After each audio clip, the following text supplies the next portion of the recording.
কোরবানির জন্য প্রস্তুত করা হচ্ছে বিশাল বিশাল এই গরুগুলোকে। পবিত্র ঈদুল আজহাকে সামনে রেখে পরম মায়া মমতায় বিশাল এসব গরু পালন করছেন খামারিরা।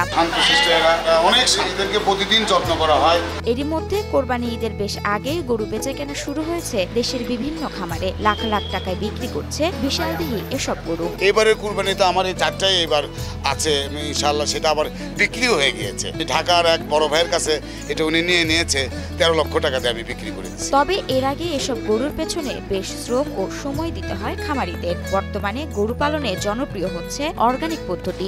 সম্পূর্ণ প্রাকৃতিক উপায়ে এসব খামারে গরু লালন পালন করা হয়। সাধারণত অর্গানিক পদ্ধতিতে পালন করা গরুর দাম কোরবানির হাটে ওঠা একই ওজনের অন্য গরুর চেয়ে 20 থেকে 30% বেশি হয়। আমি এদেরকে অনেক যত্ন সহকারে বড় করি পুরো অর্গানিক পদ্ধতিতে। এদের খাবারের মানটা একটু আলাদা। এদেরকে অনেক পরিষ্কার পরিচ্ছন্ন এবং মানসম্মত খাবার এদেরকে দিতে হয়। এদের নাওয়া খাওয়ার উপর বিশেষ নজর দেন খামারিরা। প্রতিদিন এদেরকে ব্রাশ করা হয়, শুকনো ব্রাশ। গোসলের আগে এদেরকে ব্রাশ করা। বান্ডেল থাকলে প্রতি সেনমানিতে টাকা বাঁচবে। বিকাশ সেনমানি বান্ডেল কিনে জিতুন প্রতি লেনদেনে। ভুসির পাশাপাশি সবুজ ঘাসেরও যোগান দেন খামারিরা। মেশিনের সাহায্যে তাজা ঘাস কেটে নিয়ে তা খেতে দেওয়া হয় গরুকে। কোরবানিকে ঘিরেই প্রতি বছরের ন্যায় এবারও বগুড়ার খামারিরা লালন পালন করেছেন বিদেশি জাতসহ দেশি জাতের গরু। প্রাকৃতিক খাদ্য দিয়েই ভারতীয় শাহিওয়াল, নেপালের গির, ভুট্টি, সিন্ধি সহ দেশীয় জাতের গরু ছাগল পালন করে এখন ভালো দামের প্রত্যাশা করছেন খামারিরা। আমাদের প্রতি বছর আমরা গরু করি, এবছরও সেই একই রকম ভাবেই আমরা গরু করে যাচ্ছি।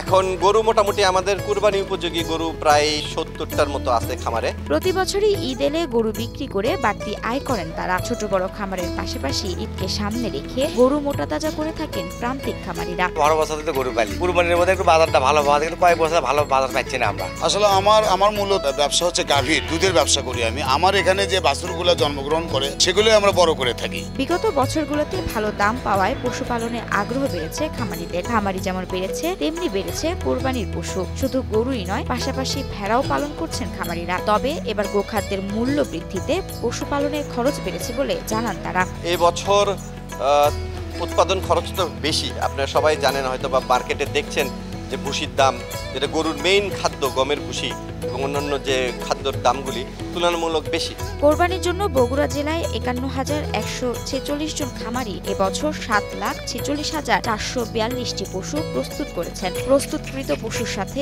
এবার বেড়েছে কোরবানির পশুর চাহিদা। এমনটাই জানালেন জেলা প্রাণী সম্পদ কর্মকর্তা ডক্টর মোহাম্মদ আনিসুর রহমান। কোরবানিকে সামনে রেখে 51,000-এর উপরে খামারি সংখ্যা তারা তৈরি করতে পেরেছে এবং টোটাল যে গরুর সংখ্যা রয়েছে কোরবানি ঈদকে সামনে রেখে সেটা আমাদের চাহিদার তুলনায় অনেক বেশি। খামারিদের দোরগোড়ায় বিভিন্ন সহায়তা পৌঁছে দেওয়া হচ্ছে বলে জানান অতিরিক্ত প্রাণী সম্পদ কর্মকর্তা ডক্টর মোসাম্মদ নাসরিন পারভিন। আমাদের প্রাণী সম্পদ বিভাগ মাঠ পর্যায়ে খামারিদের দোরগোড়ায় বিভিন্ন সেবা পৌঁছিয়ে দিচ্ছে। আসন্ন ঈদুল আজহা 2025 উপলক্ষে খামারিদের প্রশিক্ষণ, ঘাস খাওয়ানোর পরামর্শ, ঘাস চাষ, ঘাস সংরক্ষণ সহ বিভিন্ন প্রযুক্তি খামারিদের দোরগোড়ায় পৌঁছিয়ে দিচ্ছে।